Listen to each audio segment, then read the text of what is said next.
ദൈവത്തിന് സ്തോത്രം. ദൈവത്തിന്റെ അതിപരിശുദ്ധമായ നാമം വാഴ്ത്തപ്പെടുമാറാകട്ടെ. ദൈവത്തിന്റെ വചനവുമായി നമുക്ക് വീണ്ടും ആയിരിക്കാൻ ദൈവം തരുന്ന ദൈവത്തിന്റെ വലിയ കൃപകൾക്കായി സ്തോത്രം ചെയ്യാം. നമ്മൾ എഫേസ്യ ലേഖനം 2-ാം അധ്യായത്തിൽ നിന്നാണല്ലോ പഠിച്ചുകൊണ്ടിരിക്കുന്നത്. 2-ാം അധ്യായത്തിന്റെ 17 വരെയുള്ള വാക്യങ്ങളായിരുന്നു നമ്മൾ കഴിഞ്ഞ ക്ലാസ്സിൽ പഠിച്ചത്. കഴിഞ്ഞ ക്ലാസ്സിൽ നമ്മൾ പഠിച്ചത് യഹൂദന്മാരും ജാതികളും തമ്മിൽ സമാധാനം ഉണ്ടായതായിട്ടും അതുപോലെ തന്നെ ഇരു കൂട്ടരും ദൈവത്തോട് സമാധാനം ഉണ്ടായി തീർന്നതും എന്ന് നമ്മൾ പഠിച്ചു. ക്രിസ്തു സമാധാനമായി തീർന്നു എന്ന് നമ്മൾ പഠിച്ചു. ആ യഹൂദന്മാരും ജാതികളും തമ്മിൽ വലിയൊരു വേർപാടിന്റെ മതിലുണ്ടായിരുന്നു. അതുപോലെ തന്നെ ഇരുപക്ഷക്കാരും തമ്മിൽ ദൈവത്തോടും ഒരു വലിയൊരു മതിലുണ്ടായിരുന്നു. ദൈവത്തോട് സമാധാനമില്ലാത്ത അവസ്ഥ, അന്യോന്യം സമാധാനമില്ലാത്ത അവസ്ഥ.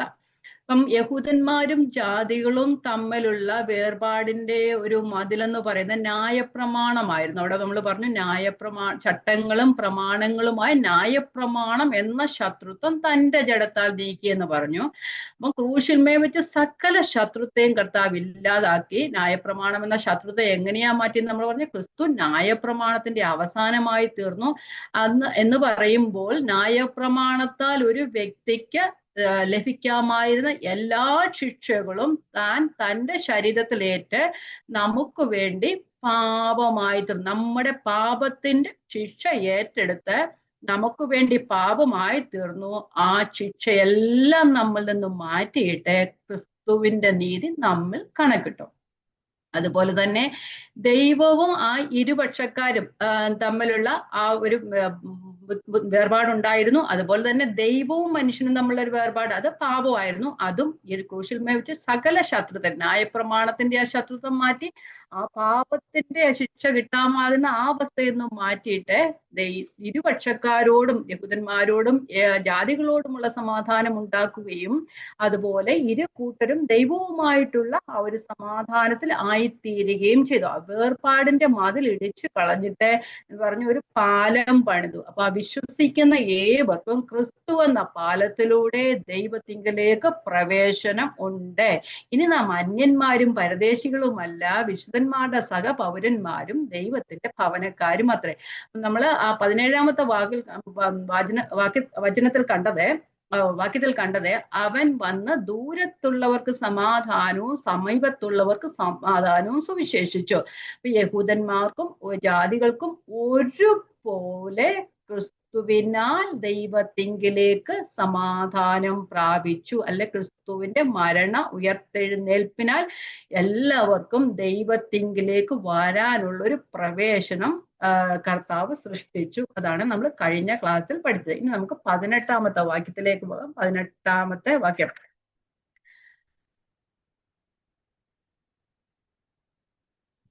വായിക്കാം. അവൻ മുഖാന്തരം നമുക്ക് ഇരുപക്ഷക്കാർക്കും ഏകാത്മാവിനാൽ പിതാവിങ്കലേക്ക് പ്രവേശനമുണ്ട്. അവൻ മുഖാന്തരം, ക്രിസ്തു മുഖാന്തരം നമുക്ക് ഇരുപക്ഷക്കാർക്കും യഹൂദന്മാർക്കും ജാതികൾക്കും ഏകാത്മാവിനാൽ പിതാവിങ്കലേക്ക് പ്രവേശനമുണ്ട്. അപ്പം ആ വിശ്വാസികൾക്ക് ക്രിസ്തു എന്ന ഏക ശരീരം, അല്ലെ, നമ്മൾ ക്രിസ്തുവിന്റെ ശരീരത്തിന്റെ ഭാഗമായി തീർന്നു. അതല്ലേ സഭ. വിശ്വസിക്കുന്ന യഹൂദന്മാരും വിശ്വസിക്കുന്ന ജാതികളും ക്രിസ്തു എന്ന ശരീരത്തിന്റെ അവയവങ്ങളായി തീർന്നു. അപ്പൊ ഏക ആത്മാവിനാൽ നമ്മൾക്ക് പിതാവിങ്കിലേക്ക് പ്രവേശനമുണ്ട്. അപ്പൊ ഏക ശരീരത്തിന്റെ ഭാഗം എന്ന നിലയിൽ നാം തമ്മിലും അതുപോലെ തന്നെ ദൈവവുമായിട്ട് സമാധാനമുണ്ട്. തമ്മിൽ സമാധാനമുണ്ട്, ദൈവമായിട്ട് സമാധാനമുണ്ട്. നമ്മുടെ ശരീരത്തിൽ അവയവങ്ങളൊന്നും അന്യോന്യം വഴക്കൊന്നും ഉണ്ടാക്കത്തില്ലല്ലോ. അതുപോലെ തമ്മിൽ സമാധാനവുമുണ്ട്, ദൈവത്തോട് സമാധാനവുമുണ്ട്. പഴയ നിയമകാലത്ത് അങ്ങനെ ഒരു സമാധാനം, ഒരു പ്രവേശനവും ഒന്നും ദൈവത്തിങ്കിലേക്ക് ഉണ്ടായിരുന്നില്ല. നമുക്കറിയാം, ആണ്ടിലൊരിക്കൽ മഹാപുരോഹിതൻ മാത്രം അതിപരിശുദ്ധ സ്ഥലത്തേക്ക് പ്രവേശിക്കുകയും ചെയ്തിരുന്നു, അല്ലെ? പക്ഷെ ക്രിസ്തുവിന്റെ കാൽവറിയിലെ പൂർത്തിയാകപ്പെട്ട ആ മരണത്തിലുള്ള പ്രവൃത്തിയിലൂടെ, ആ യാഗത്തിലൂടെ പുതിയ നിയമത്തിലുള്ള ഏത് വിശ്വാസിക്കും, വിശ്വസിക്കുന്ന ഏവനും പിതാവിങ്കലേക്ക് ആ ഒരു പ്രവേശനം നമുക്ക് ഉണ്ട്. നമുക്ക് എബ്രായ ലേഖനത്തിൽ നമ്മൾ വായിക്കാൻ കഴിയുന്നത്, ഏത് സമയത്തും ധൈര്യമായ കൃപാസനത്തിന്റെ അടുത്തു ചെല്ലുവാനായിട്ടുള്ള ഒരു അവകാശവും അധികാരവും നമുക്ക് ധൈര്യത്തോടെ, ഭയം കൂടാതെ, ആണ്ടിലൊരിക്കൽ മഹാപുരോഹിതൻ പഴയ കാലത്ത് അതിവിശുദ്ധ സ്ഥലത്ത് പോയിരുന്നത് ഭയത്തോടു കൂടെയായിരുന്നു. തന്നിൽ എന്തെങ്കിലും പാപമുണ്ടെങ്കിൽ അവിടെ വെച്ച് മരിച്ചു വീഴാവുന്നൊരവസ്ഥയായിരുന്നു. പക്ഷേ നമ്മുടെ പാപങ്ങളെല്ലാം മോചിച്ചു, ക്രിസ്തുവിൽ മോചിക്കപ്പെട്ടപ്പോൾ ഏത് സമയക്കും പുതിയ നിയമ വിശ്വാസത്തിലെ സഭയിലെ ഏത് വിശ്വാസിക്കും ഏത് സമയത്തും പിതാവിങ്കലെ കൃപാസനത്തിലേക്ക് പോകാനുള്ള, അടുത്തു ചെല്ലുവാനുള്ള ധൈര്യത്തോടെ, ഭയം കൂടാതെ അടുത്തു ചെല്ലുവാനുള്ള അവകാശവും അധികാരവും ഉണ്ട്. നമ്മൾ കൃപാസനം എന്ന് പറയുന്നത് ഒരു പള്ളിയിൽ ഒതുങ്ങുന്നതല്ല. ഒരു ഭക്തൻ മുട്ടുകുത്തുന്ന ഏത് സ്ഥലവും ദൈവത്തിന്റെ കൃപാസനമാണ്. നാം ദൈവസന്നിധിയിൽ ഇരിക്കുന്ന ഏത് സ്ഥലം, അത് നടുറോഡാകട്ടെ, അത് പള്ളിയാകട്ടെ, വീട്ടിലെ ഒരു മുറിയാകട്ടെ, എവിടെയാണേലും ഒരു ഭക്തൻ മുട്ടുകുത്തുന്ന സ്ഥലമാണ് ദൈവത്തിന്റെ കൃപാസനം എന്ന് പറയുന്നത്. അങ്ങനെയാണെങ്കിൽ ഏത് സമയത്തും നമുക്ക് കൃപാസനത്തിൽ ദൈവത്തോട് സംസാരിപ്പാനായിട്ടുള്ള അവകാശമുണ്ട്. കൃപാസനം എന്ന് പറഞ്ഞാൽ ദൈവത്തിന്റെ സാന്നിധ്യമുള്ളത്. നമുക്ക് ദൈവത്തിന്റെ സാന്നിധ്യം നമുക്ക് എല്ലാ സമയത്തും അവൈലബിൾ ആണ്. നമ്മുടെ അവൈലബിലിറ്റിയാണ് കർത്താവ് നോക്കുന്നത്. എബ്രായ ലേഖനം നമുക്കൊന്ന് വായിക്കാം. ഏത് സമയത്തും നമുക്ക് കർത്താവിങ്കലേക്ക് പോകുവാനുള്ള അവകാശമുണ്ട്. 4:14, 15, 16 എന്തുകൊണ്ടാണ് നമുക്ക് അവകാശം കിട്ടിയതെന്ന് അവിടെ പറയുന്നു. ആകയാൽ 4:14, 15, 16 ആകയാൽ ദൈവപുത്രനായ യേശു ആകാശത്തിൽ കൂടി കടന്നുപോയ ഒരു ശ്രേഷ്ഠ മഹാപുരോഹിതനായി നമുക്കുള്ളത് കൊണ്ട് നാം നമ്മുടെ സ്വീകാരം മുറുകെ പിടിച്ചുകൊള്ളുക. നമുക്കുള്ള മഹാപുരോഹിതൻ നമ്മുടെ ബലഹീനതകളിൽ സഹതാപം കാണിപ്പാൻ കഴിയാത്തവനല്ല, പാപമൊഴികെ സർവത്തിലും നമുക്ക് തുല്യനായി പരീക്ഷിക്കപ്പെട്ടവനത്രേ. അതുകൊണ്ട് കരുണ ലഭിപ്പാനും തൽസമയത്ത് സഹായത്തിനുള്ള കൃപ ലഭിപ്പാനുമായി നാം ധൈര്യത്തോടെ കൃപാസനത്തിലേക്ക് അടുത്തു ചെല്ലുക. നമ്മൾ ഒരുങ്ങിപ്പോയി കാത്തിരിക്കേണ്ട കാര്യമില്ല, അപ്പോയിന്റ്മെന്റ് നേടേണ്ട കാര്യമില്ല.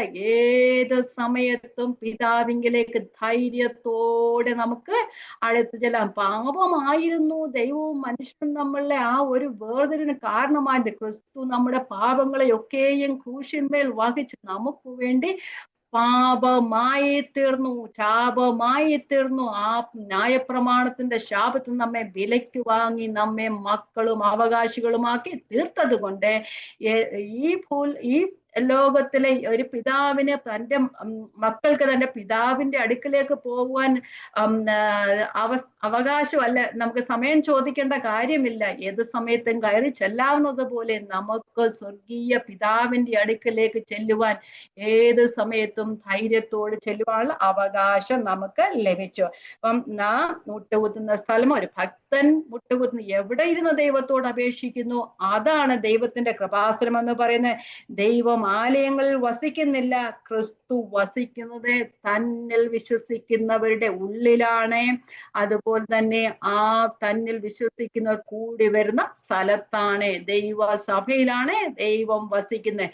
വിശ്വസിക്കുന്നവരുടെ ഉള്ളിലും അതുപോലെ തന്നെ വിശ്വസിക്കുന്നവർ കൂടി വരുന്ന സ്ഥലത്തും ദൈവം വസിക്കുന്നു. 2 3 പേർ എന്റെ നാമത്തിൽ എവിടെ കൂടിയാലും അവരുടെ മധ്യേ ഞാനുണ്ടെന്ന് അരുളിച്ചത് ദൈവം. അപ്പൊ ദൈവം വസിക്കുന്നത്, നിങ്ങൾ ദൈവത്തിന്റെ മന്ദിരമെന്നും ദൈവത്തിന്റെ ആത്മാവ് നിങ്ങൾ വസിക്കുന്നു. അപ്പൊ നമ്മുടെ വിശ്വസിക്കുന്ന എല്ലാവരുടെയും ഉള്ളിൽ ദൈവം വസിക്കുന്നു. അതുപോലെ തന്നെ വിശ്വസിക്കുന്നവർ കൂടി വരുന്നവരുടെ മധ്യത്തിലും ദൈവം വസിക്കുന്നു.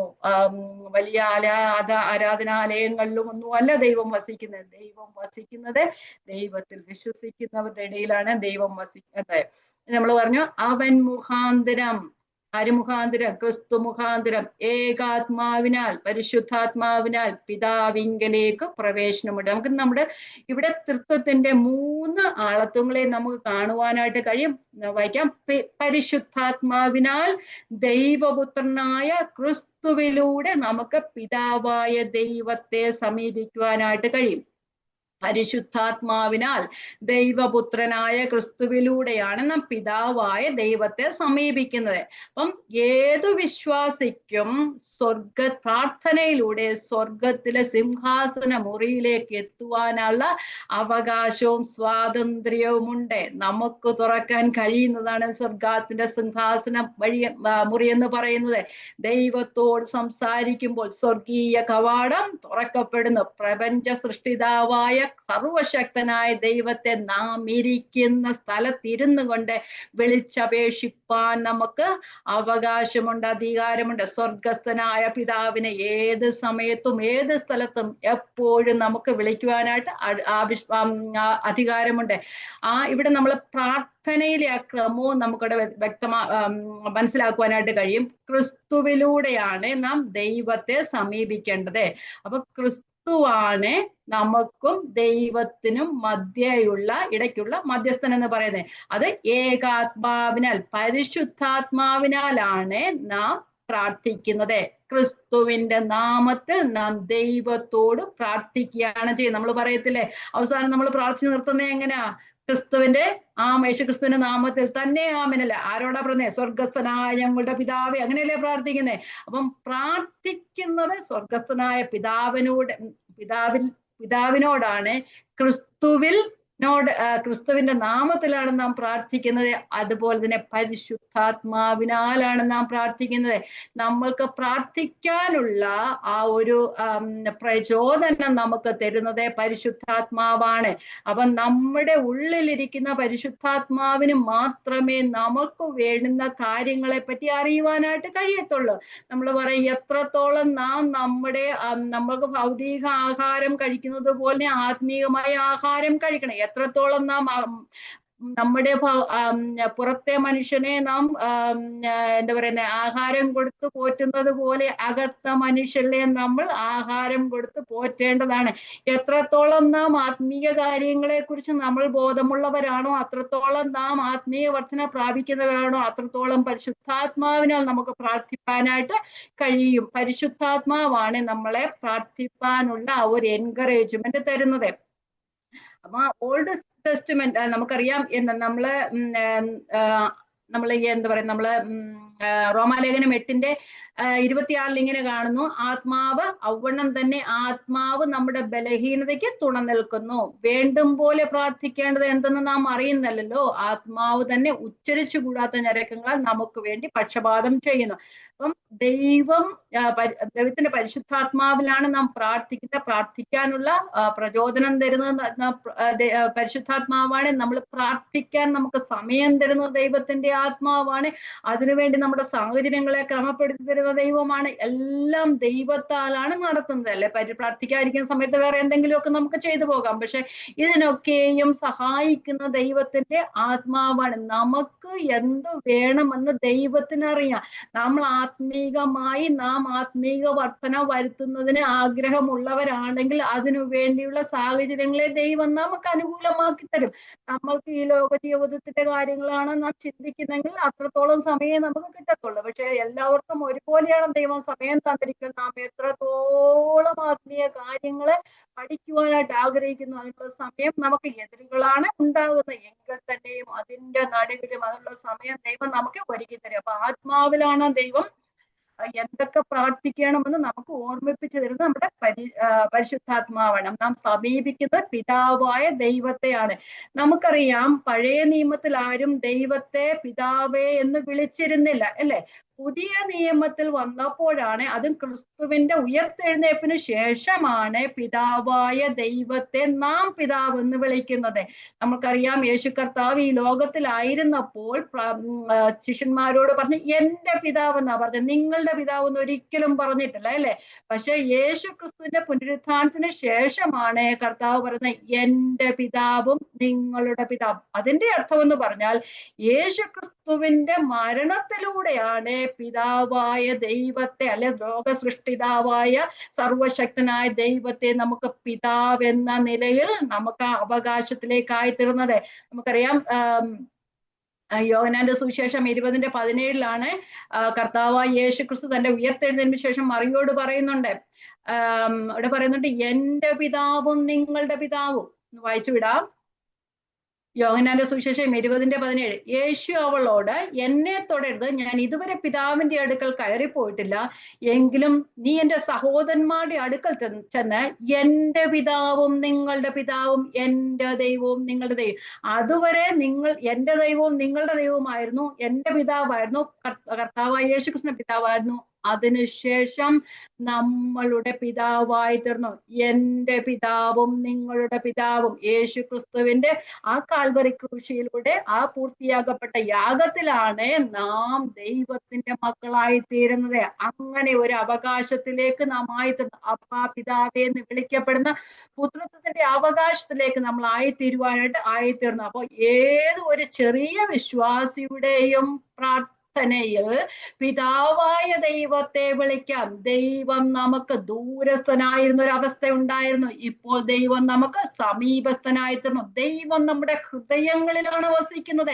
ആലയങ്ങളിൽ ദൈവം വസിക്കുന്നില്ല. നമ്മുടെ ഹൃദയത്തിലെ വിചാരങ്ങളെ പോലും അറിയുന്ന ദൈവത്തിന്റെ സന്നിധിയിൽ നാം ഉറക്കെ വർത്താനം സംസാരിക്കണമെന്നില്ല. നമ്മളുടെ ചെറിയൊരു ഗദ്ഗതങ്ങളെ പോലും മനസ്സിലാക്കുന്ന ദൈവം, ഞാൻ ഇരിക്കുന്നതും എഴുന്നേൽക്കുന്നതും അറിയുന്ന ദൈവം, എന്റെ നിരൂപണങ്ങളെ ദൂരത്തു നിന്ന് ഗ്രഹിക്കുന്ന ദൈവം. നമ്മുടെ നിരൂപണങ്ങൾ നാം അറിയുന്നതിന് മുമ്പേ ദൈവം അറിയുന്നു. നമ്മുടെ കരച്ചിലാകാം, നമ്മുടെ ഉയർന്ന ശബ്ദമാകാം, നമ്മുടെ നിലവിളിയാകാം, സകലവും പ്രാർത്ഥനയാണ്. എന്തായാലും നമുക്ക് ഏത് സമയത്തും നമ്മളുടെ ഉള്ളങ്ങളെ, നമുക്ക് മറ്റാരോടും പറയാത്ത കാര്യങ്ങളെ നമുക്ക് ദൈവത്തോട് പറയുവാനായിട്ട് കഴിയും. അപ്പാ പിതാവേ എന്ന് വിളിക്കപ്പെടുന്ന പുത്രത്വത്തിന്റെ ആത്മാവിനെ ദൈവം നമുക്ക് തന്നിരിക്കുന്നു. പണ്ട് നമ്മള് ഗലാത്യ ലേഖനം 4:6-7 പറയുന്നുണ്ട്, നാം ഇനി ദാസരല്ല പുത്രരത്രേ. വായിക്കാം 4:6 ഗലാത്യ ലേഖനം. നിങ്ങൾ മക്കളാകൊണ്ട് അബ്ബാ പിതാവേ എന്ന് വിളിക്കപ്പെടുന്ന സ്വപുത്രന്റെ ആത്മാവിനെ ദൈവം നമ്മുടെ ഹൃദയങ്ങളിൽ അയച്ചു. അങ്ങനെ നീ ഇനി ദാസനല്ല പുത്രൻ അത്രേ, പുത്രനെങ്കിലോ ദൈവഹിതത്താൽ അവകാശിയുമാകുന്നു. അപ്പൊ ഈ പരിശുദ്ധാത്മാവിനാൽ നമുക്ക് ദൈവത്തോട് സംസാരിക്കാം. ആ അവകാശം നമുക്ക് കിട്ടുന്നത് നാം ക്രിസ്തുവിൽ വിശ്വസിക്കുന്ന അതേ സമയത്ത് തന്നെയാണ്. നമുക്കതിനു വേണ്ടി കാത്തിരിക്കേണ്ട കാര്യമൊന്നുമില്ല. നാം ക്രിസ്തുവിൽ വിശ്വസിക്കുന്ന അതേ സമയത്ത് തന്നെ നമ്മൾ ദൈവത്തിന്റെ മക്കളായി തീർന്നു. ഏതു മക്കൾക്കും പിതാവിനോട് സംസാരിക്കാവുന്ന ആ ഒരു സ്വാതന്ത്ര്യത്തിലേക്ക് ദൈവം നമ്മെ കൊണ്ടെത്തിയിരിക്കുന്നു. അബ്ബാ പിതാവേ എന്ന് വിളിക്കുന്ന പുത്രത്തിന്റെ അവകാശത്തിലേക്ക് നമ്മെ എത്തിയിരിക്കുന്നു. നമ്മൾ റോമാലേഖനം 8:15 പറയുന്നു, നാം മക്കളാകൊണ്ട് നിങ്ങൾ പിന്നെയും ഭയപ്പെടേണ്ട, ദാസ്യത്തിന്റെ ആത്മാവിനെ അല്ല, നാം അബ്ബാ പിതാവേ എന്ന് വിളിക്കുന്ന പുത്രത്തിന്റെ ആത്മാവിനെ അത്രേ പ്രാപിച്ചത്. 8:16 വരുന്നു, നാം ദൈവത്തിന്റെ മക്കളെന്ന് ആത്മാവ്ദാനം നമ്മുടെ ആത്മാവോട് സാക്ഷ്യം പറയുന്നു. നമ്മുടെ ഉള്ളിലിരുന്ന് ദൈവത്തിന്റെ ആത്മാവരെ നീ എന്റെ മകനാണ് എന്ന് പറയുന്നുണ്ട്. അപ്പൊ ദാസന്റെ ഭയം വേണ്ട, പുത്രന്റെ സ്വാതന്ത്ര്യം നമുക്ക് നൽകിയിരിക്കുന്നു. ഏത് സമയത്തും പിതാവിങ്കിലേക്ക് നമുക്ക് പ്രവേശനമുണ്ട്. അവൻ മുഖാന്തരം നമുക്കിതാ ഇരുപക്ഷക്കാർക്കും ഏകാത്മാവിനാൽ ദൈവത്തിങ്കിലേക്ക് പ്രവേശനമുണ്ട്. നമുക്കിനി അടുത്ത വാക്യത്തിലേക്ക് പോകാം. അടുത്ത വാക്യം 19-ാമത്തെ വാക്യം. ഈ അധ്യായം തീർക്കണമെന്ന് ഞാനിങ്ങനെ ചിന്തിക്കുന്നു, ദൈവം അനുവദിക്കുകയാണെങ്കിൽ. ആകയാൽ നിങ്ങൾ ഇനി 19, ആകയാൽ നിങ്ങൾ ഇനി അന്യന്മാരും പരദേശികളുമല്ല, വിശുദ്ധന്മാരുടെ സഹപൗരന്മാരും ദൈവത്തിന്റെ ഭവനക്കാരും അത്രേ. അപ്പം ക്രിസ്തുവിൽ വിശ്വസിക്കുന്ന എല്ലാവരും ഇനി അന്യന്മാരും പരദേശികളുമല്ല, വിശുദ്ധന്മാരുടെ സഹപൗരന്മാരും ദൈവത്തിന്റെ ഭവനക്കാരും അത്രേ. ദൈവരാജ്യം എന്നത് നമ്മൾ ഏത് രാജ്യത്തിലായിത്തിരിക്കുന്നത്? ദൈവത്തിന്റെ രാജ്യം. ദൈവരാജ്യം എന്നത് ക്രിസ്തുവിൽ വിശ്വസിക്കുന്നവർക്ക് ഉള്ളത് മാത്രമാണ്.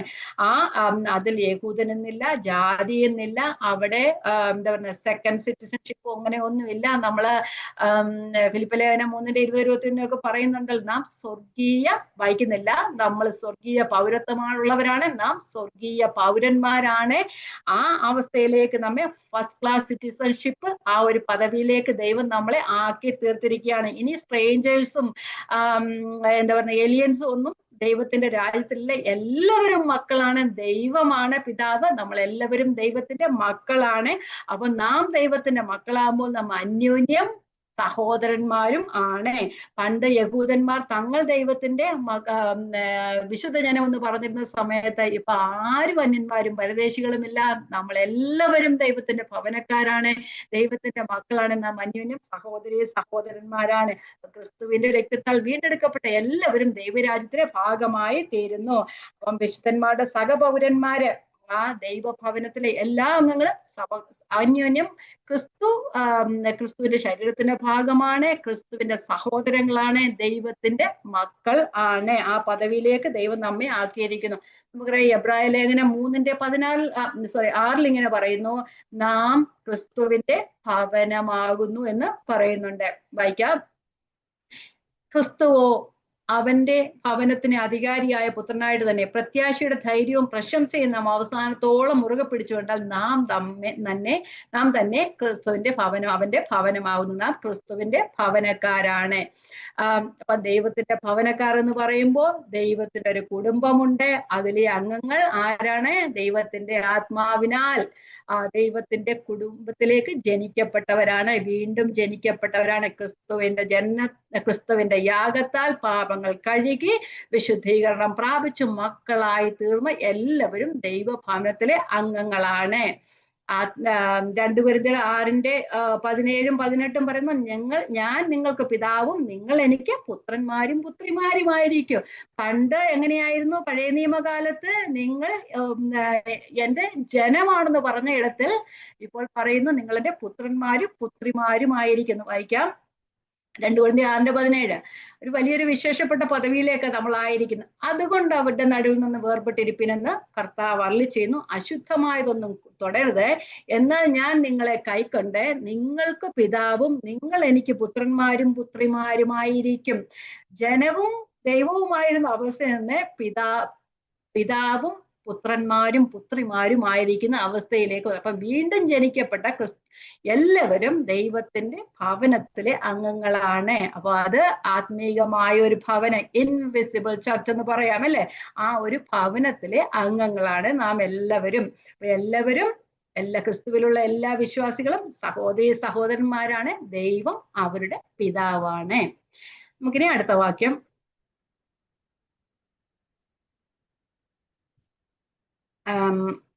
20ാമത്തെ വാക്യം. 20 മുതൽ 22 വരെയുള്ള വാക്യങ്ങളില് ക്രിസ്തുവിൽ വിശ്വാസികൾ ദൈവത്തിന്റെ ഭവനവും ദൈവത്തിന്റെ ആലയവുമാണ് എന്ന് പറയുന്നുണ്ട്. ദൈവത്തിന്റെ ഭവനവും ദൈവത്തിന്റെ ആലയവുമാണ് ക്രിസ്തുവിൽ വിശ്വസിക്കുന്ന ഏവരും. നമ്മൾ പല വചനത്തിൽ പല ഭാഗങ്ങളിലായിട്ട് നമുക്ക് ഇതൊക്കെ കാണുവാനായിട്ട് കഴിയും. നമുക്ക് 1, 2, 3 വാക്യങ്ങൾ വായിച്ചിട്ട് നമുക്ക് ഈ വചനത്തിലേക്ക് കടക്കാം. 1 കൊരിന്ത്യർ 3:16. നമുക്കറിയാവുന്ന, ഞാൻ ഉദ്ധരിച്ചതാണ്, നിങ്ങൾ ദൈവത്തിന്റെ മന്ദിരമെന്നും ദൈവത്തിന്റെ ആത്മാവ് നിങ്ങൾ വസിക്കുന്നെന്നും അറിയുന്നില്ല. അപ്പൊ നാം ദൈവത്തിന്റെ മന്ദിരമാണ്.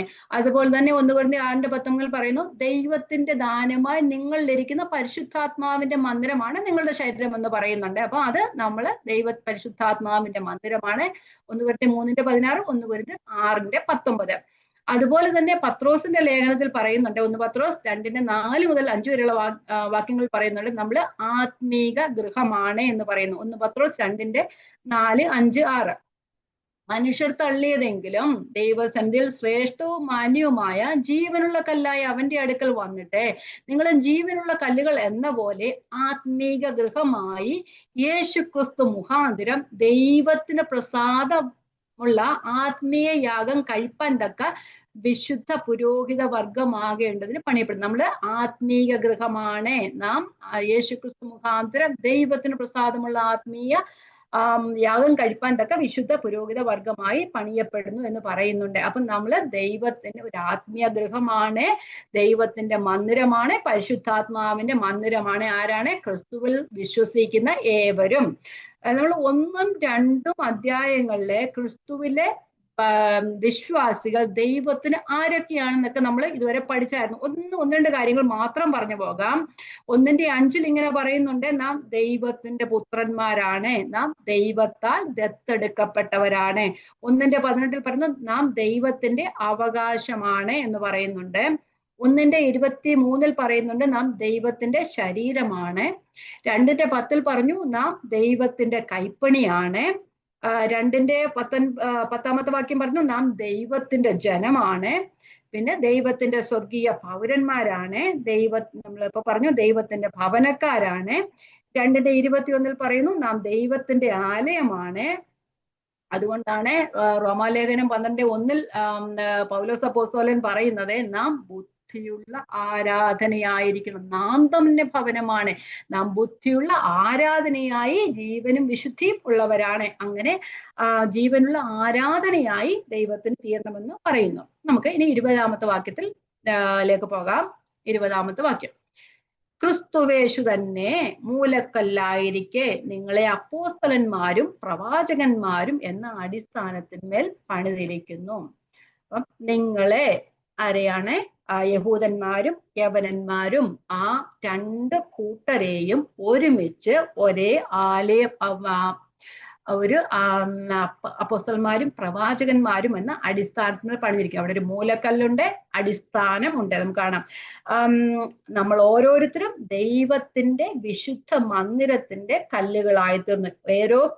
ഒരു കെട്ടിടത്തിന് ഒരു മൂലക്കല്ലുണ്ട്, അതിന് അടിസ്ഥാനമുണ്ട്, മേളിലായിട്ട് പണിയുന്ന കല്ലുകളുണ്ട്. അതുപോലെ ക്രിസ്തുവാണ് മൂലക്കല്ല്, അപ്പോസ്തലന്മാരും പ്രവാചകന്മാരും എന്ന അടിസ്ഥാനത്തിൽ നിന്ന് പണിതിരിക്കുന്നു. അതുപോലെ നാം ഓരോരുത്തരും, നമ്മളിപ്പം വായിച്ചില്ലേ 1 പത്രോസിന്റെ ലേഖനത്തിൽ, നാം ഓരോരുത്തരും ജീവനുള്ള കല്ലുകളാണ്. അതൊരു ആത്മീകമായ ഒരു മന്ദിരമാണ്, അതൊരു ജീവനുള്ള മന്ദിരമാണ്, അതൊരു വിശുദ്ധ മന്ദിരമാണ്.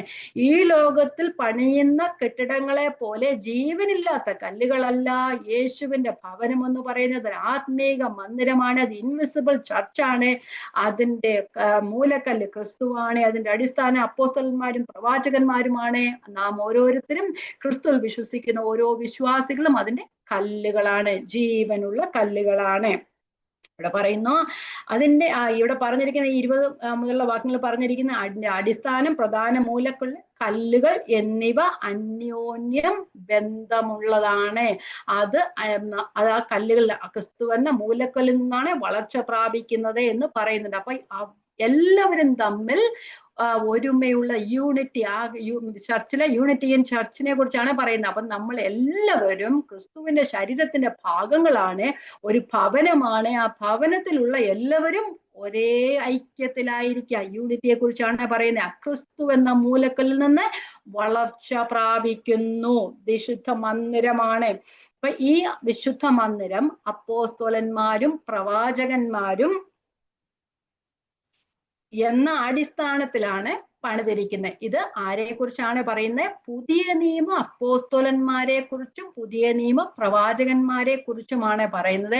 അങ്ങനെ പറയാൻ കാരണം സഭയെ കുറിച്ചാണ് ഇവിടെ പറയുന്നത്. സഭ എന്നത് പഴയ നിയമത്തിൽ ഒരു മർമ്മമായിരുന്നു, അത് വെളിപ്പെട്ടിരുന്നില്ല. ഇത് പുതിയ നിയമ സഭയെ കുറിച്ചാണ് പറയുന്നത്. അപ്പോൾ അതിന്റെ അടിസ്ഥാനം എന്ന് പറയുന്നത് പുതിയ നിയമ അപ്പോസ്തലന്മാരും പുതിയ നിയമത്തിലെ പ്രവാചകന്മാരുമാണ്. അപ്പൊ ഇവിടെ അപ്പോസ്തലന്മാരെ ഒക്കെയും പ്രവാചകന്മാരെയും സഭയുടെ അടിസ്ഥാനം എന്ന് പറയുമ്പോൾ ആ ശരിക്കുമുള്ള അടിസ്ഥാനം എന്നല്ല പറയുന്നത്. നമുക്കറിയാം 1 കൊരിന്ത്യർ 3:11 കാണുന്ന യേശു ക്രിസ്തു എന്ന അടിസ്ഥാനമാണ്. ക്രിസ്തുവാണ് അടിസ്ഥാനം. നമ്മള് 1 കൊരിന്ത്യർ 3:11 യേശു ക്രിസ്തു എന്ന് ഇട്ടിരിക്കുന്ന അടിസ്ഥാനമല്ലാതെ മറ്റൊന്നിടുവാൻ കഴിയില്ല.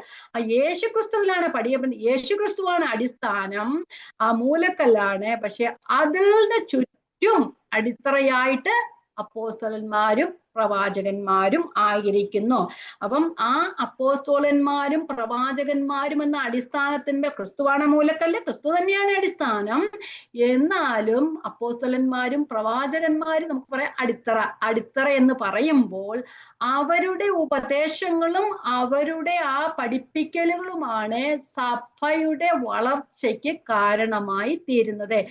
അന്നത്തെ അപ്പോസ്തലന്മാർ, 12 അപ്പോസ്തലന്മാർ, അവര് കർത്താവിൽ നിന്നും വെളിപ്പാടുകൾ സ്വീകരിച്ച് നമുക്ക് പറഞ്ഞു തന്നത്, ഇപ്പോൾ നമുക്ക് എഴുതി തന്നതാണ് സഭയ്ക്ക് വളർച്ചയ്ക്ക് കാരണമാകുന്ന. അപ്പോസ്തലന്മാരും പ്രവാചകന്മാരും എന്ന അടിസ്ഥാനത്തിൽ മേൽ പണിതിരിക്കുന്നു എന്ന് പറഞ്ഞാൽ അവരുടെ ഉപദേശങ്ങളും അവർ പഠിപ്പിച്ച പഠിപ്പിക്കലുകളുമാണ് ക്രിസ്തു സഭയ്ക്ക് അടിസ്ഥാനമായിരിക്കുന്നത് എന്ന് നമുക്ക് മനസ്സിലാക്കുവാനായിട്ട് കഴിയും. നമുക്കറിയാം അപ്പോസ്തല പ്രവൃത്തി 2-ാം അധ്യായത്തിൽ പത്രോസിന്റെ ആ പ്രസംഗത്തിലൂടെയാണ് സഭയുടെ ദൈവരാജ്യത്തിന്റെ വാതിൽ തുറക്കപ്പെട്ട.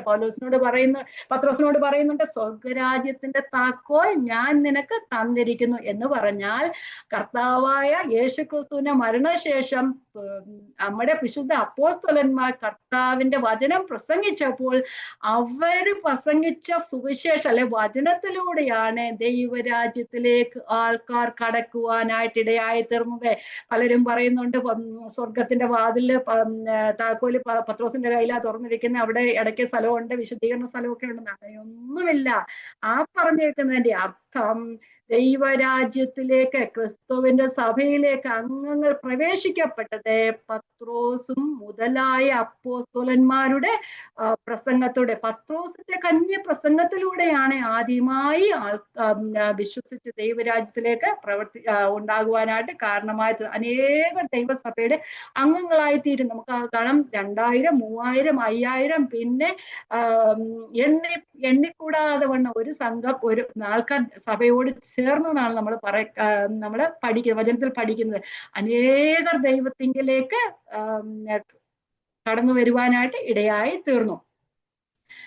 നമ്മൾക്ക് ഈ അപ്പോസ്തലന്മാർ എന്ന അടിസ്ഥാനം നമുക്ക് പല വാക്യങ്ങളിലായിട്ട് കാണുവാനായിട്ട് കഴിയുന്നുണ്ട്. അപ്പോസ്തലന്മാരുടെ ഉപദേശങ്ങൾ കർത്താവിൽ നിന്ന് അവർക്ക് കിട്ടിയത് നമുക്കറിയാം. പൗലോസ് പറയുന്നുണ്ട്, ഞാൻ യേശുക്രിസ്തുവിന്റെ വെളിപ്പാടിലാണ് എനിക്ക് ഈ മർമ്മം വെളിവായി വന്നത് എന്ന് പറയുന്നുണ്ട്. നമുക്ക് എഫേസ്യ ലേഖനം 3:5 ഇങ്ങനെ പറയുന്നുണ്ട്, ആ മർമ്മം ഇപ്പോൾ, ക്രിസ്തു എന്ന മർമ്മം അവന്റെ വിശുദ്ധ അപ്പോസ്തലന്മാർക്കും പ്രവാചകന്മാർക്കും ആത്മാവിനാൽ വെളിപ്പെട്ടതുപോലെ പൂർവ്വകാലങ്ങളിൽ മനുഷ്യർക്ക് വെളിവായി വന്നിരുന്നില്ല. അപ്പം കർത്താവായ യേശു ക്രിസ്തുവിന്റെ അപ്പോസ്തലന്മാർക്കും പ്രവാചകന്മാർക്കും മാത്രമാണ് ആത്മാവിനാൽ ഈ മർമ്മത്തെ കുറിച്ച് തെളിവായി വന്നത്. അതുപോലെ തന്നെ അവരന്ന് വചനം പഠിപ്പിച്ചു അല്ലെ. അവർ ആദ്യ സഭ അപ്പോസ്തലന്മാരുടെ അടുക്കൽ കൂടി വരികയും അവരിന്ന് ഉപദേശം സ്വീകരിക്കുകയും ചെയ്തല്ലേ. അവരെ ഉപദേശിക്കുകയായിരുന്നു, അവരങ്ങനെയാണ് പഠിച്ചത്. അതുപോലെ തന്നെ അപ്പോസ്തലന്മാരുടെ എഴുത്തുകളാണ് ഇന്നും സഭയെ രൂപപ്പെടുത്തുന്നത്. ആ സുവിശേഷത്തിലെ ഇപ്പം സ്വർഗത്തിൽ എന്നേക്ക് അവരുടെ എഴുത്തുകൾ സ്വർഗത്തിൽ എന്നേക്ക് സ്ഥിരമായിരിക്കുന്ന വചനമായിട്ട് ഇന്നും നിലകൊള്ളുകയാണ്. ആ വചനത്താലാണ് നാം ഓരോരുത്തരും ദൈവത്തിങ്കിലേക്ക് വന്നത്. അപ്പം ക്രിസ്തുവിൽ ഇപ്പോഴും സഭയെ പണിതുകൊണ്ടിരിക്കുന്നത്, സഭയെ രൂപപ്പെടുത്തിക്കൊണ്ടിരിക്കുന്നത് അപ്പോസ്തലന്മാരുടെ എഴുത്തുകളിലൂടെയാണ്. ആദ്യകാലത്ത് എഴുത്തുകളില്ലായിരുന്ന സമയത്ത് അവരുടെ വാക്കുകളാൽ അനേകർ ദൈവത്തിങ്കിലേക്ക് വന്നു. പിന്നെ അവരുടെ എഴുത്തുകളാൽ അനേകർ ദൈവത്തിങ്കിലേക്ക് വരുവാനായിട്ട് കാരണമായിരുന്നു. കർത്താവായ യേശുക്രിസ്തുവിന്റെ 2ാം വരവ് വരെ ഇത് തുടർന്നുകൊണ്ടേയിരിക്കും. മത്തായി 16:18 ഇങ്ങനെ പറയുന്നു, നീ പത്രോസ് ആകുന്നു, ഈ പാറമേൽ ഞാൻ എൻ്റെ സഭയെ പണിയും. ക്രിസ്തു എന്ന പാറമേൽ കർത്താവ് ആ സഭയെ പണിയും. അപ്പോസ്തലന്മാർ അതിന് കാരണമായി തീർന്നു എന്ന് നമുക്ക് കാണുവാനായിട്ട് കഴിയുന്നുണ്ട്. നമുക്ക് 1-2 വാക്യങ്ങൾ വായിച്ചിട്ട് പോകാം. എഫേസ്യ ലേഖനം 4:11-12 വാക്യങ്ങൾ. അവൻ ചിലരെ അപ്പോസ്തലന്മാരായും ചിലരെ പ്രവാചകന്മാരായും ചിലരെ സുവിശേഷകന്മാരായും ചിലരെ ഇടയന്മാരായും ഉപദേഷ്ടാക്കന്മാരും നിയമിച്ചിരിക്കുന്നു. അത് നാം എല്ലാവരും വിശ്വാസത്തിലും ദൈവപുത്രനെ കുറിച്ചുള്ള പരിജ്ഞാനത്തിലുള്ള ഐക്യതയും തികഞ്ഞ പുരുഷത്വവും ക്രിസ്തുവിന്റെ സമ്പൂർണ്ണതയായ പ്രായത്തിന്റെ അളവും പ്രാപിക്കുവോളം. അപ്പൊ ആ ദൈവത്തിന്റെ ജനം ക്രിസ്തുവിലേക്ക് വരുന്നത് ആ അപ്പോസ്തലന്മാരും പ്രവാചകന്മാരും സുവിശേഷന്മാരും എന്ന ആൾക്കാരെ ദൈവം സഭയിലാക്കി വെച്ചിരിക്കുന്നു. ദൈവത്തിന്റെ വചനം അവരെ നമ്മളെ പഠിപ്പിക്കുകയും അതുമൂലം ദൈവത്തിങ്കിലേക്ക് ആൾക്കാർ വരുവാനായിട്ട് ഇടയായി തീരുകയും ചെയ്യുന്നു. അതുപോലെ തന്നെ 1 കൊരിന്ത്യർ 12:28 പറയുന്നുണ്ട്, ദൈവം സഭയിൽ 1ാമത് അപ്പോസ്തലന്മാർ, 2ാമത് പ്രവാചകന്മാർ, 3ാമത് ഉപദേഷ്ടാക്കന്മാർ എന്നിവനെ നിയമിക്കുകയും ചെയ്യുന്നു. അപ്പൊ സഭയില് അധികാര സ്ഥാനങ്ങളെ ദൈവം വച്ചിരിക്കുന്നു. അവരാണ് അടിസ്ഥാനമെന്ന് പറയുന്നത്. നമുക്ക് റെവലേഷൻ വെളിപ്പാട് പുസ്തകം 21:14 ഇങ്ങനെ പറയുന്നു, ക്രിസ്തുവിന്റെ 12 അപ്പോസ്തലന്മാർ, അതിന്റെ 12 നഗരത്തിന്റെ 12 അടിസ്ഥാനവും അന്ന് പറയുന്നുണ്ട്.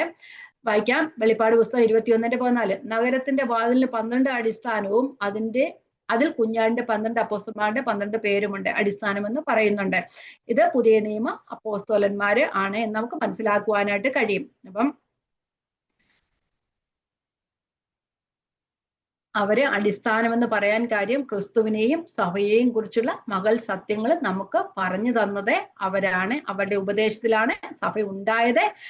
ഇന്നും സഭ രൂപപ്പെടുന്നതും സഭയുടെ ആത്മീയ വർധനയ്ക്ക് കാരണമായി തീർന്നതും അവരുടെ വചനങ്ങളാണ്, അല്ലെ അവരുടെ ഉപദേശങ്ങളാണ്. അവര് ദൈവത്തിൽ നിന്ന് പ്രാപിച്ച കാര്യം പൗലോസ് പറഞ്ഞു, ഞാൻ കർത്താവിങ്കിൽ നിന്ന് പ്രാപിച്ചു നിങ്ങൾക്ക് ഏൽപ്പിച്ചു തരികയും ചെയ്തു. എന്തെന്നാൽ അങ്ങനെ അവർ കർത്താവിനാൽ വെളിപ്പാടിനാൽ ലഭിച്ച കാര്യങ്ങളെ നമുക്ക് പറഞ്ഞു തരികയും അത് നമ്മളുടെ ക്രിസ്തുവിലേക്കുള്ള ആ പ്രവേശനത്തിന് കാരണമായി തീരുകയും നമ്മളുടെ ആത്മീയ വർധനയ്ക്ക് ഉതകുകയും ചെയ്യുന്നു. അപ്പൊ ക്രിസ്തുവിന്റെ സഭയുടെ വളർച്ചയ്ക്ക് ആധാരമായിരിക്കുന്ന അപ്പോസ്തലന്മാരുടെ പഠിപ്പിക്കലുകളാണ്. അതുകൊണ്ടാണ് അപ്പോസ്തലന്മാരെ അടിസ്ഥാനം എന്ന് പറയുന്നത്. ഈ കെട്ടിടത്തിന്റെ അടിസ്ഥാനം എന്ന് പറയുന്നത്, നമ്മുടെ ഒരു കെട്ടിടത്തിന് നമ്മൾ എത്ര പ്രാവശ്യം അടിസ്ഥാനം ഇടും? പല പ്രാവശ്യം അടിസ്ഥാനം ഇടുന്നവരില്ലല്ലോ, ഒറ്റ പ്രാവശ്യമേ അടിസ്ഥാനം ഇടുകയുള്ളൂ. അത് അപ്പോസ്തലന്മാരും പ്രവാചകന്മാരും ഒരിക്കലായിട്ട് ഇട്ടതാണ്.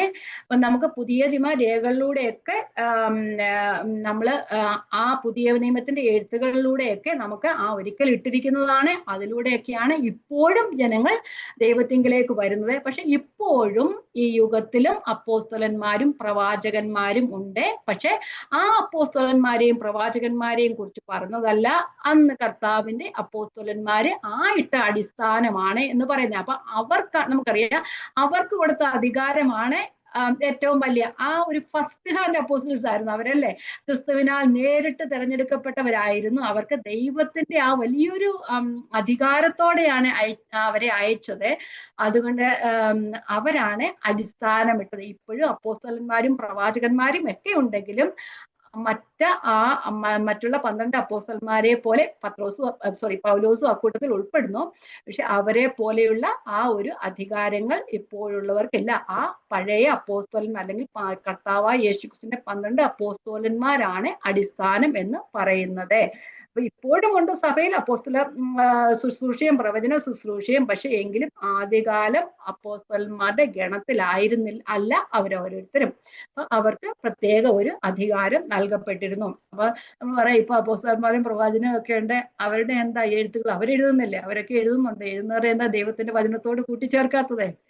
ആ 12 അപ്പോസ്തലന്മാരുടെ എഴുത്തുകളാണ് സ്വർഗത്തിൽ എന്നേക്ക് സ്ഥിരമായിരിക്കുന്നത്. അതിനോട് ആർക്കും ഒന്നും കൂട്ടിച്ചേർക്കാൻ ഒക്കത്തില്ല. അത് ദൈവത്തിന്റെ പരമാധികാരം അവരിൽ ഏൽപ്പിച്ചതാണ് ഇത് എഴുതുവാനായിട്ട്.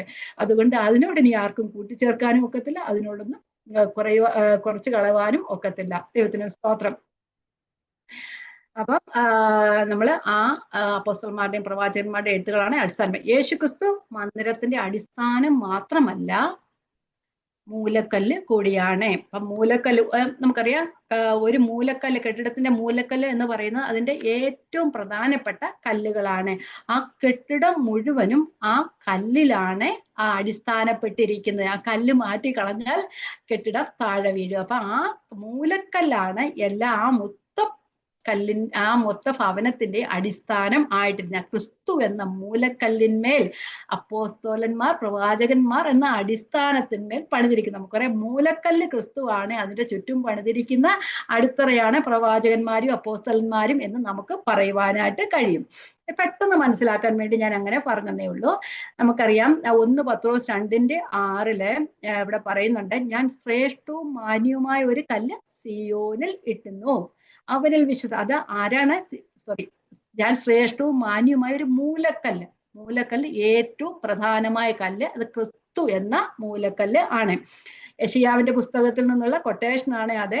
യെശയ്യാവിന്റെ പുസ്തകത്തിൽ നിന്ന് 28:16 നമ്മളിങ്ങനെ വായിക്കുമ്പോൾ അവിടെ കാണുന്നേ, ഇതാ ഞാൻ സിയോനിൽ ഉറപ്പുള്ള അടിസ്ഥാനമായിട്ട് ശോധന ചെയ്ത കല്ലും വിലയേറിയ മൂലക്കല്ലും ഇട്ടിരിക്കുന്നു എന്ന് പറയുന്നുണ്ട്. അപ്പൊ ക്രിസ്തുവാണ് ആ ദൈവത്തിന്റെ സഭയുടെ അല്ലെ ദൈവത്തിന്റെ മന്ദിരത്തിന്റെ മൂലക്കല്ല് എന്ന് പറയുന്നത്. നമുക്കറിയാം, ക്രിസ്തുവിന്റെ ശുശ്രൂഷയുടെ പൂർണ്ണമായ ഒരു രൂപം നമുക്ക് ആർക്കും ശരിയായിട്ട് മനസ്സിലാകുന്ന കാര്യങ്ങളല്ല. പക്ഷെ ഈ മൂലക്കല്ലെന്ന് പറയുമ്പോൾ പലരും പല വിശദീകരണങ്ങളാണ് പറയുന്നത്. അതിലെ 1, 2, 3 വിശദീകരണങ്ങൾ ഞാൻ പറയാം. കാരണം ക്രിസ്തുവിന്റെ ശുശ്രൂഷ എന്നും തേജസ്സേറിയതാണ്.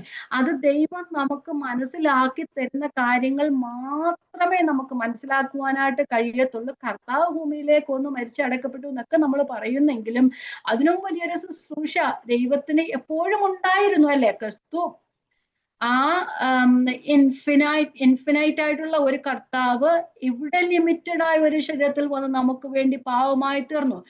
ക്രിസ്തുവിന്റെ ശുശ്രൂഷ എന്ന് പറയുന്ന വലിയൊരു ശുശ്രൂഷയാണ്, അത് തേജസ്സേറിയ ശുശ്രൂഷയാണ്. അപ്പൊ ഇവിടെ മൂലക്കല്ല്, ആ ക്രിസ്തു എന്ന മൂലക്കല്ലിന്മേലാണ് ആ ഒരു സഭ പണിതിരിക്കുന്നത് നമുക്കാണ്. ഇവിടെ ഞാൻ ഒരു ചില വിശദീകരണങ്ങൾ, ഞാൻ ആ മൂലക്കല്ലിനെ കുറിച്ച് 2-3 വിശദീകരണങ്ങൾ ഞാനൊന്ന് പറയാം.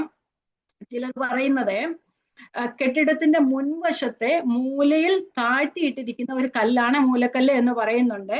നമുക്കറിയാം എബ്രായ ലേഖന ഭാഷയിലൊക്കെയാണ് എഴുതിയത്, അതിനെ ട്രാൻസ്ലേറ്റ് ചെയ്ത് പല പരിഭാഷകൾ വന്നു കഴിയുമ്പോൾ അതിന് വ്യത്യാസമുണ്ട്.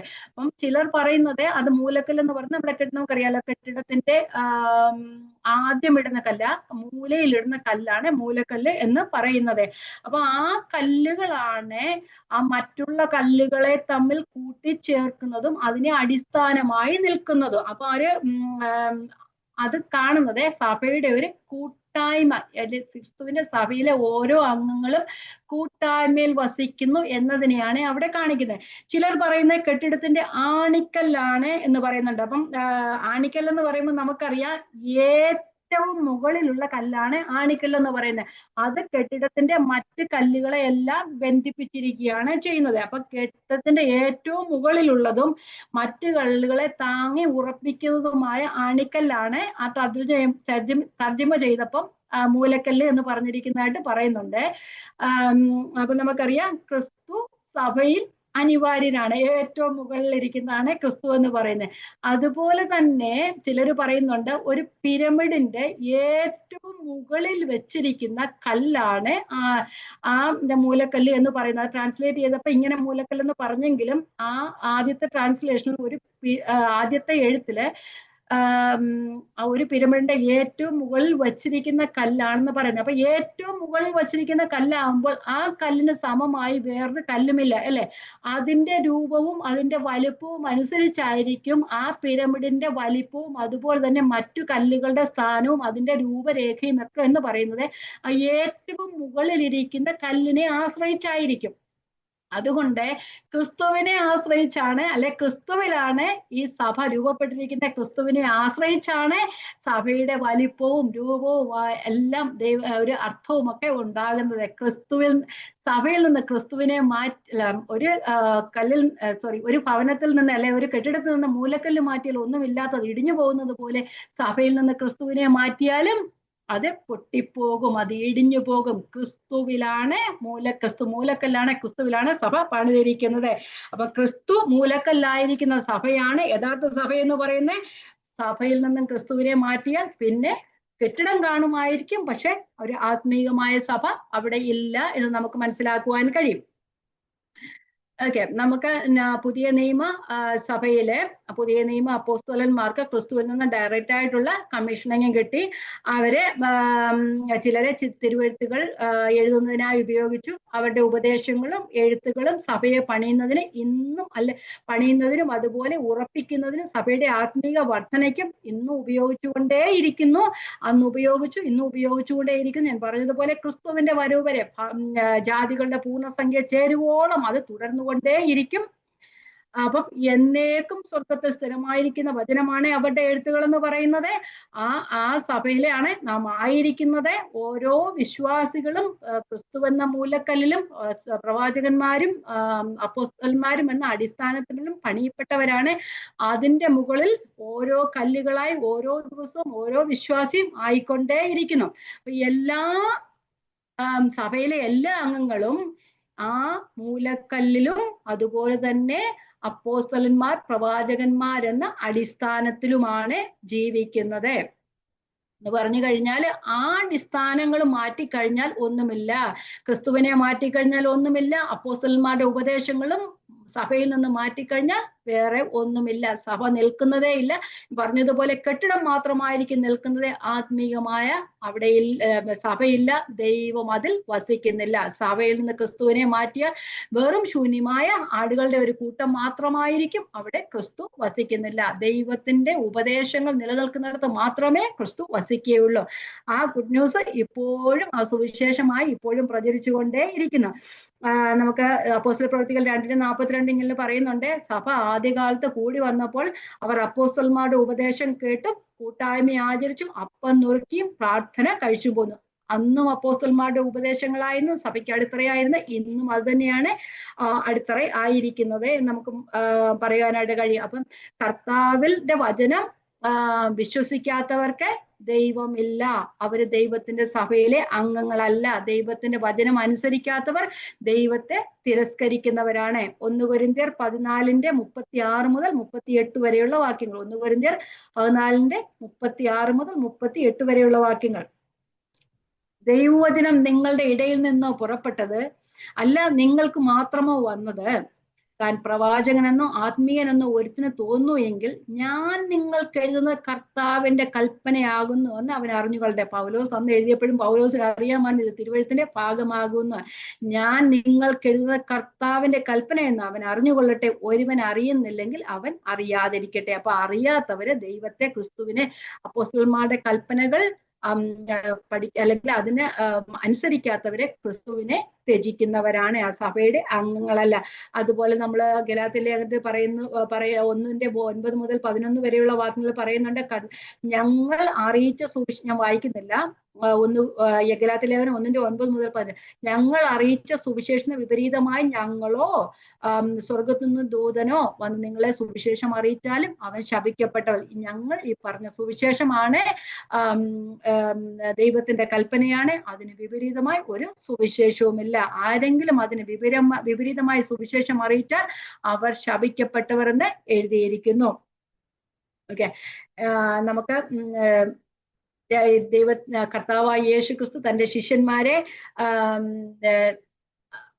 സുവിശേഷം പ്രചരിപ്പിക്കുന്നതിന് വേണ്ടി അയച്ച പോലെ അവർക്ക് ആ ഒരു അധികാരത്തോടാണ് അവരെ അയച്ചത്. നമുക്കറിയാം മത്തായി 28:18 മുതൽ 20 വരെയുള്ള വാക്യങ്ങളാണ് കാണുന്നത്. പരിശുശ്രൂഷയ്ക്ക് അയക്കുന്നത് തന്നെ വലിയൊരു അധികാരത്തോടു കൂടിയാണ്. വായിക്കാം, മത്തായി 28:18. യേശു അടുത്തു വന്ന്, സ്വർഗത്തിലും ഭൂമിയിലും സകല അധികാരവും എനിക്ക് നൽകപ്പെട്ടിരിക്കുന്നു. ആകയാൽ നിങ്ങൾ പുറപ്പെട്ട് പിതാവിന്റെയും പുത്രന്റെയും പരിശുദ്ധാത്മാവിന്റെയും നാമത്തിൽ സ്നാനം കഴിപ്പിച്ചും ഞാൻ നിങ്ങളോട് കൽപ്പിച്ചതൊക്കെയും പ്രമാണിപ്പാൻ തക്കണം ഉപദേശിച്ചും കൊണ്ട് സകല ജാതികളെയും ശിഷ്യരാക്കിക്കൊള്ളുവിൻ. വലിയൊരു അപ്പോസ്തോലിക അധികാരത്തോടു കൂടിയാണ് ദൈവം, കർത്താവായ യേശു ക്രിസ്തു തന്റെ ശിഷ്യന്മാരെ പരിശുശ്രൂഷയ്ക്കായി അയക്കുന്നത്. ആ അധികാരം ഇപ്പോഴത്തെ ആ അപ്പോസ്തലന്മാരുടെ കൂട്ടത്തിലല്ല ഇപ്പോഴുള്ളവർ എന്ന് നമുക്ക് കാണുവാനായിട്ട് കഴിയും.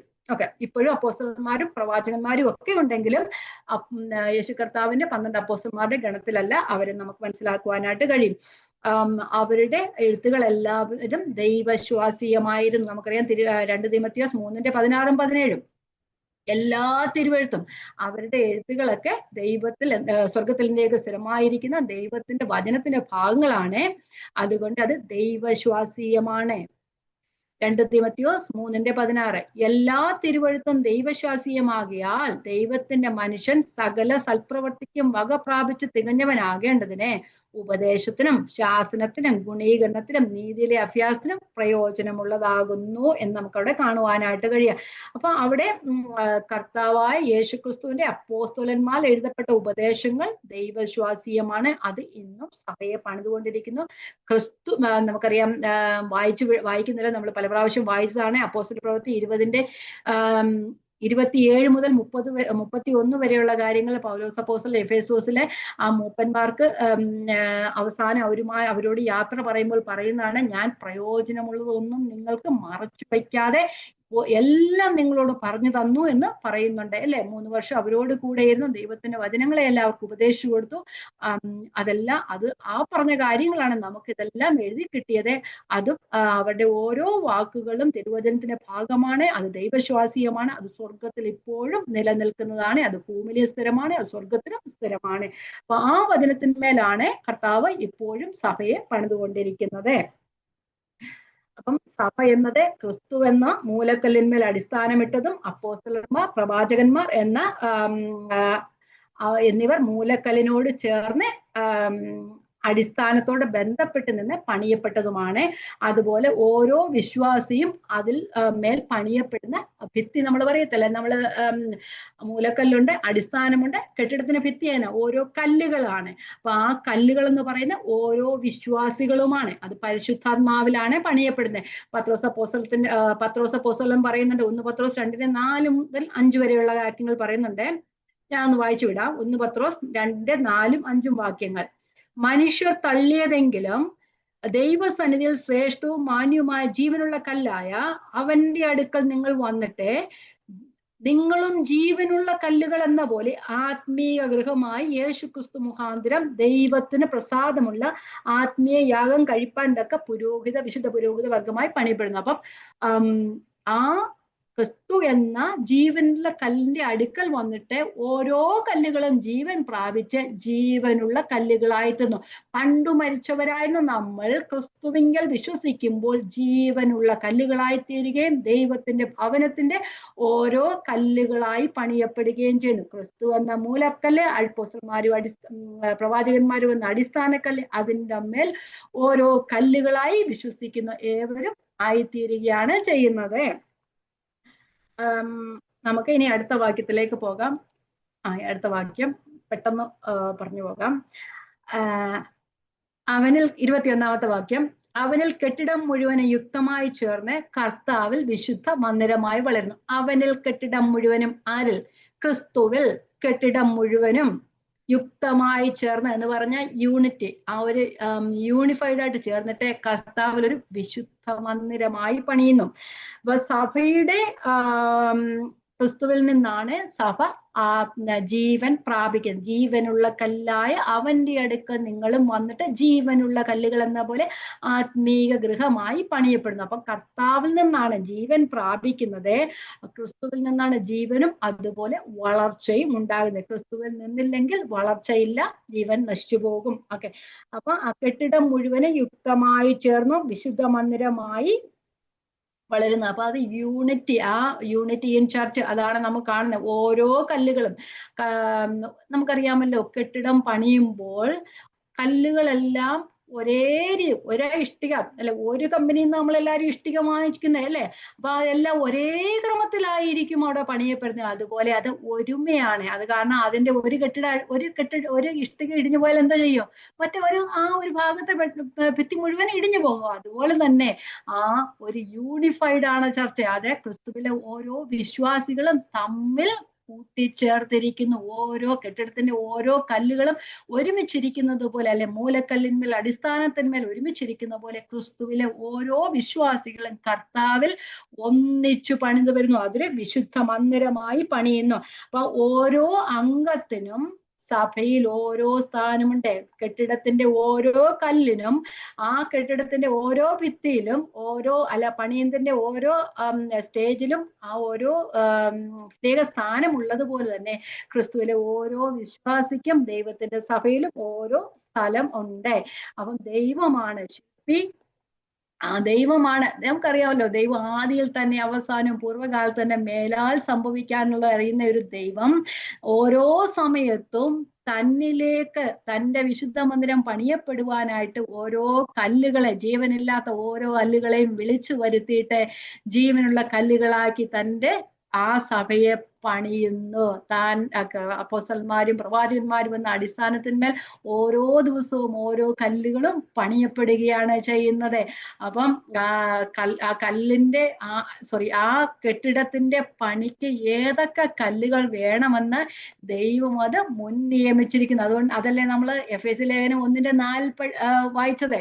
നാം ദൈവത്തിന്റെ സന്നിധിയിൽ വിശുദ്ധരും നിഷ്കളങ്കരും ആകേണ്ടതിനെ അവൻ ലോകസ്ഥാപനത്തിന് മുമ്പേ നമ്മെ അവനെ തിരഞ്ഞെടുക്കുകയും തിരുഹിതത്തിന്റെ പ്രസാദപ്രകാരം യേശുക്രിസ്തു മുഖാന്തരം നമ്മെ ദത്തെടുക്കേണ്ടതിനെ അവൻ പ്രിയനായവനിൽ നമുക്ക് സൗജന്യമായി നൽകിയ തന്റെ കൃപാമഹത്വത്തിന്റെ പുകഴ്ചയ്ക്കായി സ്നേഹത്തിൽ നമ്മെ മുൻ നിയമിക്കുക. അപ്പം നമ്മെ ഓരോരുത്തരെയും ദൈവം ലോകസ്ഥാപനത്തിന് മുമ്പേ ക്രിസ്തുവെ തെരഞ്ഞെടുത്ത് മുൻ നിയമിച്ച് വിളിച്ച് വേർതിരിച്ച് ഓരോ സമയത്തും നമ്മൾ ഏത് സ്ഥലത്താണ് ആ കല്ല് ആയിത്തീരേണ്ടത്, ഏത് ഭാഗത്താണ് നമ്മളാകുന്ന കല്ല് ആയിത്തീരേണ്ടത്, ആ സമയത്ത് ദൈവം നമ്മെ വിളിച്ച് തൻ്റെ സഭയുടെ കെട്ടിടം പണിയുവാനായിട്ട് നമ്മെ ഉപയോഗിച്ചുകൊണ്ടേയിരിക്കുന്നു.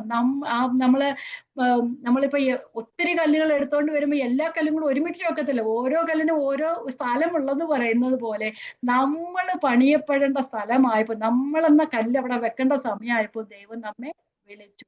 പക്ഷെ നമ്മളെ തിരഞ്ഞെടുത്തത് ലോകസ്ഥാപനത്തിന് മുമ്പേ ആയിരുന്നു. ആ സഭയിൽ നമ്മുടെ സ്ഥാനം വന്നപ്പോൾ ദൈവം നമ്മെ ഓരോരുത്തരെയും അവിടുന്ന് വിളിച്ചു, നമ്മെ വിശുദ്ധ മന്ദിരം. അത് കഴിഞ്ഞിട്ട് നാം ക്രിസ്തുവിൽ ദൈവത്തിന്റെ വിശുദ്ധ മന്ദിരമായി നാം വളരുകയാണ് ചെയ്യുന്നത്. പറഞ്ഞതുപോലെ കല്ലും മണ്ണും സിമന്റും കൊണ്ടുള്ള ഒരു കെട്ടിടമില്ല, ഇതൊരു ജീവനുള്ള ശരീരമാണ്. സഭ എന്നത് പറഞ്ഞ നിശ്ചലമായ കെട്ടിടമല്ല, അത് ഒരു ലിവിങ് എൻറ്റിറ്റി ആണ്, ഒരു ജീവനുള്ള ശരീരമാണ്, ജീവനുള്ള അസ്തിത്വമാണ് സഭയ്ക്കുള്ളത്. മറ്റേ ഈ ലോകത്തിലെ കെട്ടിടങ്ങളെല്ലാം നിശ്ചലമായതാണ്. പക്ഷെ ക്രിസ്തുവിന്റെ ഭവനം എന്ന കെട്ടിടമെന്ന് പറയുന്നത് അത് ജീവനുള്ള കല്ലുകളാണ് അവിടെ ഉള്ളത്. അത് ആ ക്രിസ്തു ശരീരവും ഓരോ വിശ്വാസികൾ, ക്രിസ്തു തലയും ഓരോ വിശ്വാസികളും ക്രിസ്തുവിന്റെ ശരീരത്തിന്റെ ഓരോ അവയവങ്ങളുമാണ്. പെന്തക്കോസ് നാൾ മുതൽ ക്രിസ്തുവിന്റെ രണ്ടാമത് വരവ് വരെ, അല്ലെന്നെങ്കിൽ ഉൽപ്രാവണം വരെ ഈ സഭയുടെ പണി തുടർന്നുകൊണ്ടേയിരിക്കുന്നു. അപ്പം പെന്തക്കോസ് നാൾ മുതൽ പത്രോസിന്റെ കന്യപ്രസംഗത്തിൽ തുടങ്ങി ഇനി കർത്താവിന്റെ രണ്ടാമത്തെ വരവ് വരെ ആ വിശുദ്ധ മന്ദിരം പണിതുകൊണ്ടേയിരിക്കുന്നു. അപ്പം ഈ മന്ദിരം എന്ന് പറയുന്നത് നിശ്ചലമായിരിക്കുന്നല്ല, ജീവനുള്ളതാണ്, അത് വിശുദ്ധമാണ്. ഈ മന്ദിരം ജീവനുള്ളതാണ്, വിശുദ്ധമാണ്. ഈ മന്ദിരത്ത് കർത്താവിൽ വിശ്വസിക്കുന്ന എല്ലാവരും അതിന്റെ ഭാഗങ്ങളാണ്. അപ്പം ജീവനുള്ള കല്ലുകളാണ്. അപ്പൊ അത് നമ്മൾ വിശുദ്ധ മന്ദിരം എന്നിവിടെ ഉദ്ദേശിക്കുന്നത്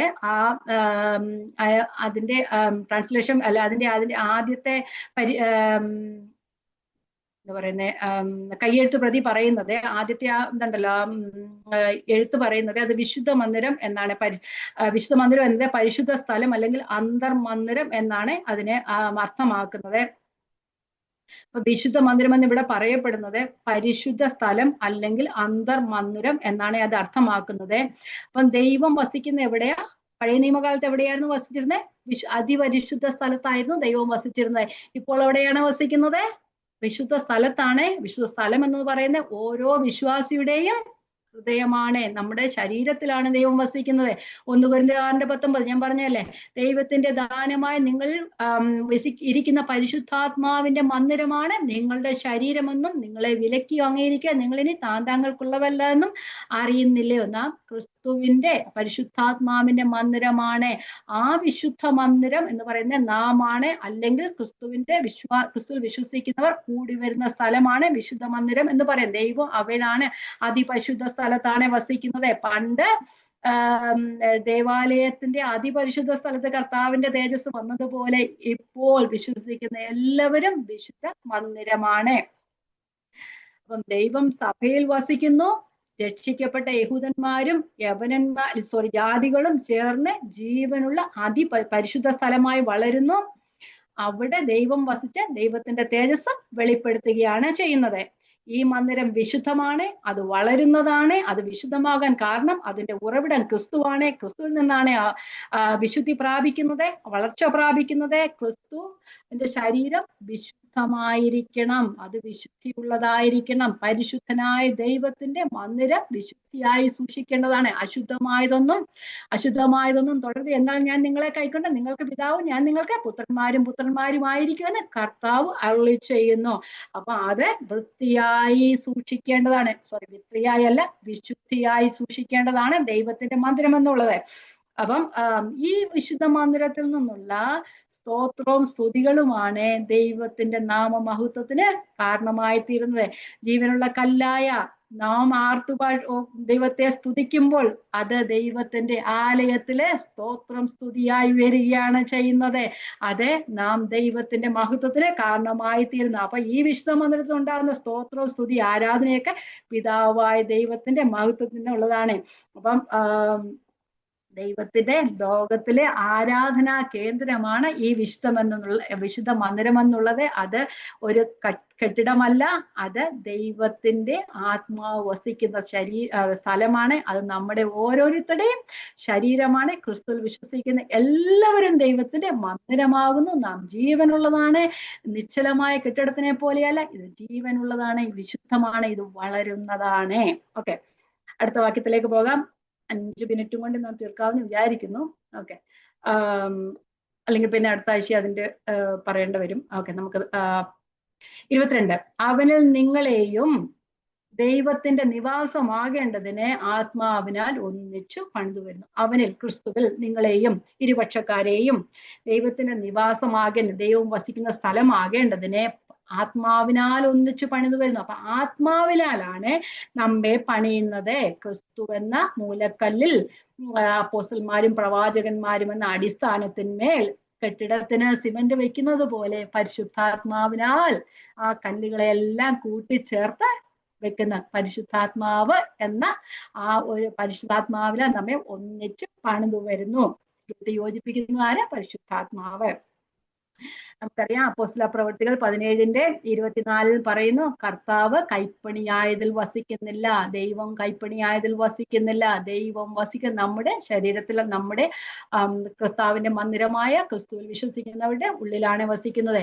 17:24 പെട്ടെന്ന് വായിച്ചു. ലോകവും അതിലുള്ള അപ്പോസ്തലപ്രവൃത്തി 17:24 ലോകവും അതിലുള്ളതൊക്കെയും ഉണ്ടാക്കിയ ദൈവം സ്വർഗത്തിനും ഭൂമിക്കും നാഥനായകൊണ്ട് കൈപ്പണിയായ ക്ഷേത്രങ്ങളിൽ വസിക്കുന്നില്ല എന്നവിടെ പറയുന്നുണ്ട്. കൈപ്പണിയായതല്ല, കെട്ടിടമുണ്ട്, മനോഹരമായ കെട്ടിടമുണ്ടെങ്കിലും അവിടെ ദൈവം വസിക്കുന്നില്ല. ദൈവത്തിന്റെ മക്കൾ കൂടി വരുന്നിടത്താണ് വസിക്കുന്നത് ദൈവം. നമുക്കറിയാം, പുറപ്പാട് പുസ്തകം 25:8 പറയുന്നുണ്ട്, ദൈവം എപ്പോഴും വായിക്കുന്നില്ല.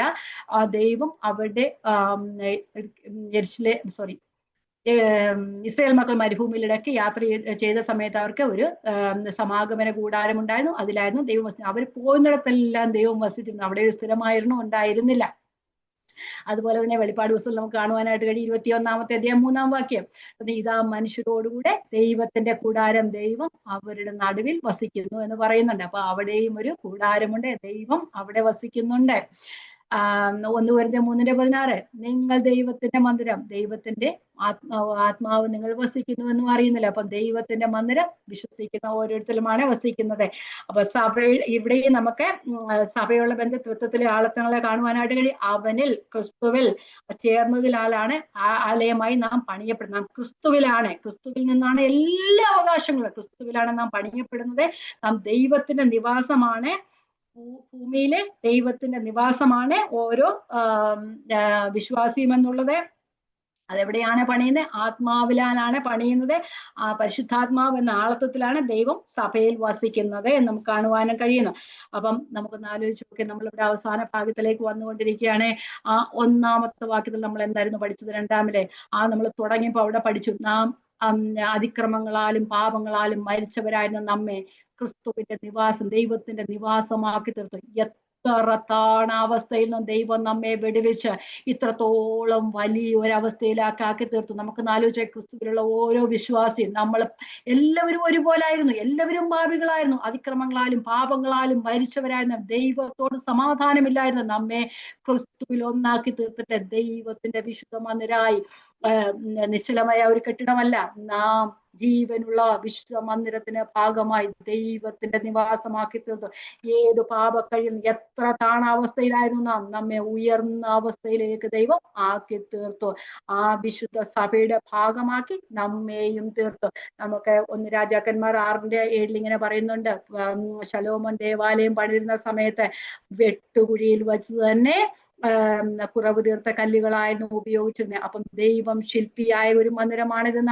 നമ്മെ ഓരോ ദിവസവും ദൈവം ശില്പിയായി നമ്മെ പണിതുകൊണ്ടേയിരിക്കുന്നു. നാം അവന്റെ കൈപ്പണിയായിട്ടിരിക്കുകയാണ്. നമുക്ക് വേണ്ടി ദൈവം പ്രവർത്തിച്ചു. നമുക്ക് വേണ്ടി, നാം പാപികളായിരുന്നു, ദൈവത്തിനെതിരായി പാപം ചെയ്ത ദൈവം നമുക്ക് വേണ്ടി പ്രവർത്തിച്ചു. എങ്ങനെയാ നമുക്ക് വേണ്ടി പ്രവർത്തിച്ച്? ക്രിസ്തുവിലൂടെ, ക്രിസ്തുവിന്റെ യാഗത്തിലൂടെ നമുക്ക് വേണ്ടി പ്രവർത്തിച്ചു. എന്നിട്ട് ദൈവം നമ്മിൽ പ്രവർത്തിച്ചു, നമ്മെ വിശുദ്ധീകരണത്തിലേക്ക് നയിക്കുന്നു. എന്നിട്ട് ദൈവം നമ്മിൽ കൂടെയും പ്രവർത്തിച്ചു കൊണ്ടേയിരിക്കുന്നു. അതുപോലെ പ്രധാന ശില്പി, നമുക്കറിയാം, ഒരു കെട്ടിടം നിർമ്മിക്കുന്ന ആളെ എല്ലാ സ്ഥലവും ചുറ്റി നടന്ന് കാണുന്നത് പോലെ അതെല്ലാം എത്ര ഇരിക്കേണ്ടതുപോലെ ദൈവത്തിന്റെ സഭയിലെ ഓരോ അംഗങ്ങളും അതുപോലെ വിശുദ്ധിയോടെ ഇരിക്കാൻ വേണ്ടി തന്റെ മന്ദിരം അവിശുദ്ധമായി ജീവനുള്ളതായി പണിയപ്പെടുന്നതിന് വേണ്ടി ദൈവം എപ്പോഴും സൂക്ഷിച്ചുകൊണ്ടേ അതിനെ ഇരിക്കുന്നു. അപ്പം ജീവനുള്ള കല്ലുകളായ നാം കല്ലുകളാണ്. നാം ജീവനുള്ള കല്ലുകളായി ക്രിസ്തുവിൽ നിന്ന് ജീവൻ പ്രാപിക്കുന്നു. നമ്മെ ഇപ്പോഴും ദൈവം സൂക്ഷിച്ചുകൊണ്ടേയിരിക്കുന്നു.